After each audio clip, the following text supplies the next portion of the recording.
Bem-vindos mais uma vez, amigos do nosso canal. Aqui nesse vídeo a gente vai falar um pouco, principalmente para quem é iniciante na área, né? A gente vai falar sobre os produtos da meliponicultura. Um dos produtos, a primeira coisa que você pensa, né, na produção de abelha, você pensa o quê? No mel. E o mel, o que seria o mel, né? É o produto que é coletado pelas abelhas nas flores, né? Que as abelhas vão nas flores, coletam néctar, trazem para suas colmeias, né? Aí nesse processo elas depositam enzimas como a invertase, entre outras enzimas, e alguns micro-organismos que vão favorecer uma microbiológica nesse produto, né? Vai principalmente quebrar os açúcares, serão quebrados e transformados em cadeias menores, e também vão produzir ácidos orgânicos e tal. Aí esse produto ele é depositado em alvéolos de cera, isso para as abelhas africanizadas. Nas abelhas melítonas eles são depositados em potes de cera misturada com resinas vegetais, né, que formam essa cera mais escura, esses potinhos aqui. Deixa eu tentar, olha aqui, você pode ver, ó, um potinho aberto com mel no interior. E o mel, ele pode variar bastante suas características, né, como sabor, doçura, qualidades, né, como quantidade de certos nutrientes ou não, de acordo com a origem floral, ou seja, de acordo com as flores que essas abelhas coletam e de acordo com a época, o clima da região, com o estado fisiológico das abelhas que coletaram, né, se está um enxame mais forte ou mais fraco, e também quanto à espécie, ou seja, se duas espécies de abelhas vão visitar a mesma flor, elas podem produzir mel diferentes. E como eu já tinha falado antes, várias flores diferentes, tipo a mesma abelha, a jandaíra, por exemplo, coletando de várias flores diferentes, ela pode dar mel com características.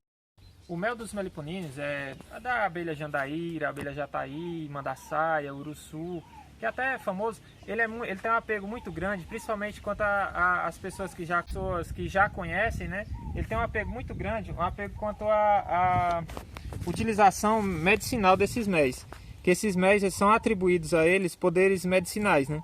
Então ele tem esse apego muito grande pelas populações campeiras que conhecem esses méis há muitos anos, que tem se feito vários estudos realmente para comprovar essas características desses méis, procurando substâncias bioativas que são encontradas realmente nesses méis. Muitos ácidos orgânicos, flavonoides, são substâncias bioativas, ou seja, que ajudam o melhor funcionamento do organismo. Essas substâncias estão presentes. Mas a característica que mais diferencia os méis dos meliponíneos do mel das abelhas africanizadas, né, que normalmente é mais conhecida, é quanto ao seu teor de umidade, que normalmente ele é bem mais elevado, né, passando dos 30%, que o da ápice normalmente está em torno de 20%. E essa característica também atribui a esse mel uma menor durabilidade, porque ele fica mais fácil de ser fermentado, essa fermentação provocando com que ele se estrague, né? Então esse é um desafio muito grande para os meliponicultores, que é produzir um produto de qualidade, né, e que seja durável para venda, né, que tenha vida de prateleira. Além de que tem, como eu falei, dessa característica, a quantidade de substâncias como açúcares, teores de açúcares também muda bastante, né, de acordo com as abelhas sem ferrão com as outras abelhas. E só um adendo, né, só um detalhe. Isso é na maioria das abelhas sem ferrão, né, mas algumas abelhas, como se eu não me engano é a Zambock, ela produz um mel que tem a umidade muito baixa, inclusive é um mel bem denso, bem espesso, né, com uma textura pastosa. O mel, que eu já tinha falado, né, ele tem a função nutritiva para as abelhas como só fonte de energia, né, que ele é basicamente carboidrato, né, são açúcares, né, a composição do mel, basicamente. Mas quando as abelhas vão na flor, elas não coletam só o néctar para produzir o mel, elas coletam também o pólen. E o pólen é a fonte de proteínas, vitaminas e minerais para as abelhas, né? É a ração proteica dos enxames. Nas abelhas sem ferrão, acontece um processo um pouco diferenciado com relação a outras abelhas, né? Elas depositam nesse pólen secreções de glândulas, são as glândulas mandibulares, que estão na mandíbula, claro, e as secreções das glândulas hipofagirianas, acrescentadas a esse pólen, além de que são inoculados alguns micro-organismos nesse pólen, né, com algumas leveduras e algumas bactérias que vão fazendo o processo iniciando um processo que estão nesse pólen. E eles vão liberando substâncias nesse pólen, substâncias como antioxidantes, vitaminas e até antibióticos nesse pólen, tornando ele o saburá, que é um produto das abelhas, né? Aí vocês podem ver, pote cheio desse saburá. E eles também acrescentam ácidos orgânicos que imprimem nesse pólen um sabor mais ácido, né? Acidificado. Algumas desses micro-organismos, já foi relatado que eles têm o poder de inibir o desenvolvimento de outros micro-organismos que provoquem, que estraguem, né, esse produto, que estraguem o saburá, tornando impróprio para o consumo. Aqui, ó, vocês podem ver, eles soltam as bolinhas, ó, do formato que elas pegam lá com a corbícula. Outro produto das abelhas sem ferrão, inclusive agora nessa época de pandemia está tendo bastante procura, né, seria o própolis. E o própolis, o que seria o própolis? Né? São resinas vegetais, né, que tem muitas funções, né? Para as abelhas, elas utilizam para vedar frestas, para quando, por exemplo, um inimigo entrar na caixa e morrer dentro da caixa, elas envolvem ele com esse própolis para evitar que ele contamine a caixa, ou seja, ele tem um poder antibacteriano, fungicida, anti-inflamatório, antitumoral, isso já comprovado cientificamente. Aqui, ó, vocês podem ver uma reserva de própolis na caixa aqui da abelha jandaíra, ó, que ele é um material meio viscoso, preguento, assim, vamos dizer assim, né, para ficar mais fácil. Ele pode ter várias colorações, né, dependendo da origem também, como o mel. Ele, dependendo da origem da planta que ele é coletado, ele pode mudar, pode ser de amarelado, amarronzado, como seria esse, verde, vermelho. E tem várias, no Brasil tem vários própolis que são estudados, né? E o alecrim, que gera um própolis verde, né? Alecrim do campo, o rabo de bugio, que dá a própolis vermelha, né? Que é bem conhecida a própolis vermelha no caso das apis. Aí esse própolis, o que é? As plantas elas têm um sistema de defesa, um sistema imunológico diferente do nosso, né? O nosso, ele vai e ataca o invasor, né? Uma doença. Das plantas não, elas produzem, armazenam substâncias químicas que promovem a defesa delas contra ataque de insetos ou de doenças, né? Que são os chamamos de metabólicos secundários. As abelhas, o que é que elas fazem? Elas vão na planta, nos ramos novos, elas coletam esses materiais, né? Essa resina vegetal, essas fibras vegetais, levam para a sua colmeia da mesma forma que eu falei, né? Elas processam esse material transformando no própolis, né? Que o própolis, como eu falei, né? Tem um poder ativo bem forte, né? Ele tem características anti-inflamatórias. O uso medicinal é bem variado dele, né? Só que é interessante, como eu mostrei aqui, o acúmulo de resina nas abelhas sem ferrão. Uma coisa que as abelhas sem ferrão, elas acumulam ele em não tão grande quantidade, né? Você vê aqui um pouco pequeno, né? Elas acumulam mais o batume ou já o própolis. Como vocês podem ver aqui, ó, que é bem resistente, ó. Elas pegam esse própolis, essa resina, e misturam com outras substâncias. No caso aqui é com terra, né? Com barro. Elas utilizam isso para, como eu falei, para colar frestas, para vedar nessas frestas. E esses materiais, elas acumulam aqui, por exemplo, aqui é na cola do plástico, né? Vocês podem ver aqui na melgueira que tem mais.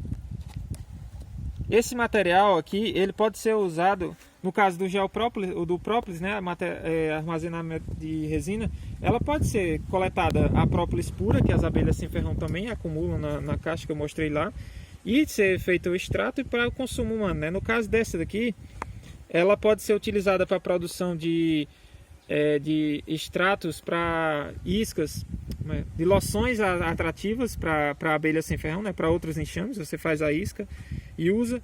Pode ser usada para fabricar verniz ecológico, né, para passar nas caixas dos próprios enxames. várias utilizações, né? Outro produto assim que não é tão realidade na meliponicultura, pelo menos aqui onde a gente está vivendo, é a venda de crias ou de rainhas, né? Isso seria utilizado para quê? Por exemplo, para um meliponicultor querer diversificar a genética que ele tem no seu meliponário. Por exemplo, ele está multiplicando sempre os mesmos enxames, aí quer introduzir uma genética nova, ele compra umas crias e faz essa multiplicação com essas crias, né? Para estar introduzindo essa genética diferente no seu meliponário, ou trazer a rainha, né? Para introduzir uma genética nova. Essa é uma saída que a gente não vê ainda muito, mas já se tem. Caso, né? No caso aqui seria vender um disco de cria desse, por exemplo. Então, uma rainha. Aí, por exemplo, uma rainha, você tem uma caixa, um enxame que produz pouco gel própolis, né? Acumula muito própolis. Aí você vai comercializar para alguém que tem interesse. Esse seria uma forma, né? Outra fonte de outro produto das abelhas sem ferrão também poderia ser utilizado, né? Além do mel e desses outros produtos que a gente já falou. Mais um produto da meliponicultura que se pode ser trabalhado é a produção de cera. Que a cera nada mais é que uma substância produzida por elas mesmas, né? No caso das abelhas melíponas, elas acrescentam um pouco de resina vegetal, né? Aqui a gente pode demonstrar aqui um pouco da cera bruta delas. Aqui a cera bruta que eu aferventei, né? Esquentei ao fogo e retirei a resina. E você pega a cera bruta e mistura com a cera da ápice para fazer a cera mista, porque a abelha africanizada ela produz uma cera em maior quantidade. E a cera nos enxames é muito importante, porque todas as construções dela, ela trabalha com cera, né? Construção de potes, construção de favos de cria. Essa cera você pode estar utilizando nas suas próprias abelhas, nas multiplicações para fortalecer rapidamente, ou vendendo para amigos criadores também, meliponicultores, né? Nos seus trabalhos. Como foi falado por ele aí, você também pode fazer a coleta do gel própolis. Para você coleta esse gel própolis aqui e você pode estar utilizando ele para fazer a confecção de atrativo para a isca e também pode ser utilizado também como verniz ecológico. Aqui a gente já pode demonstrar aqui um vasilhame aqui com o gel própolis, a gente bota para dissolver no álcool. Aqui como vocês podem ver, bota ele para agir aqui no álcool e transformando no gel própolis. E aqui a gente bota ele no álcool para fazer o extrato. Vou derramar um pouco aqui para você estar observando a tonalidade. Como vocês podem ver aqui, você deixa a composição reagindo por vários dias, pode botar no sol e sempre estar mexendo para que o álcool consiga separar o própolis da areia, né? Ou do barro no caso. Qualidade, o que a gente tem visto que está dando a melhor renda para o meliponicultor é a venda de enxames. Vocês podem estar vendendo para hobbyistas, iniciantes. Estamos com mais uma fonte de renda para o meliponicultor, que é a confecção de caixas para as abelhas. Aqui você pode ver as caixinhas, você pode estar produzindo as caixas e estar vendendo para os amigos criadores e até mesmo você para as suas próprias abelhas também, né? No caso você vai estar deixando de gastar isso aí, né?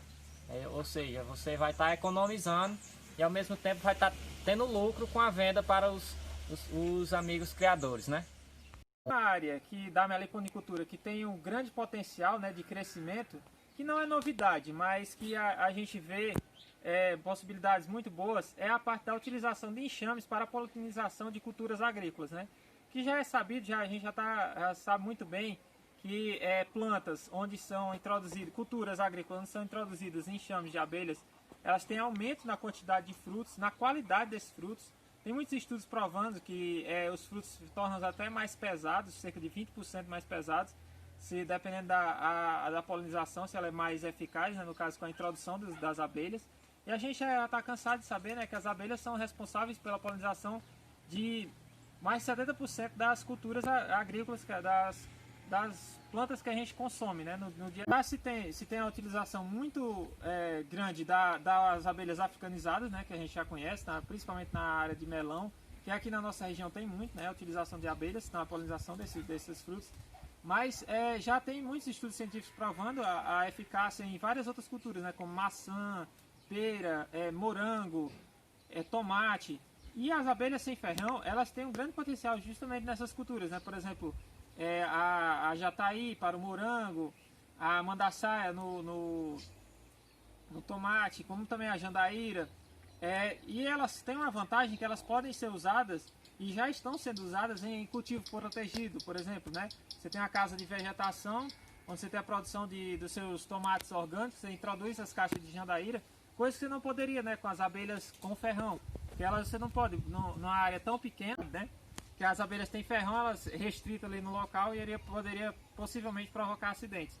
O que não aconteceria com as abelhas sem ferrão, né, que elas têm uma área de ação mais reduzida, a quantidade de abelhas mais reduzida, né, e elas são mais dóceis também. Hoje a gente já tem conhecimento, né, de alguns meliponicultores que já estão aderindo a essa atividade, né. Por exemplo, em cultivo de café, a gente vê muita utilização, principalmente de abelhas do gênero Scraptotrigona, né? A mandaguari, tubuna, a canudo, que tem as populações maiores, né? São mais abelhas, que elas são introduzidas na época de florada dentro desses cultivos e provocam a melhoria, né? Como eu falei, maior quantidade de frutos melhores. E podem ser, eu falei das Scraptotrigona, mas podem ser introduzidas várias outras abelhas, como eu falei também, né? A jandaíra, a jataí, e era isso que a gente queria passar mais ou menos no vídeo, né? Só mostrar mais ou menos, principalmente para quem é iniciante, né? Que ainda não soube conhecer muita área, esses produtos que podem ser originários da atividade da meliponicultura, né? Não que a gente esteja querendo focar só a atividade, a lucratividade, mas se você, por exemplo, como a gente quando começou a multiplicar muitos enxames, a gente teve que ter um retorno para aplicar de novo nas abelhas, né? A gente começou a vender o mel. Então, isso vocês já viram no primeiro vídeo do nosso canal, né? Mas basicamente é esse. Obrigado por ter assistido até aqui e esperamos que vocês estejam conosco no próximo vídeo. Até lá!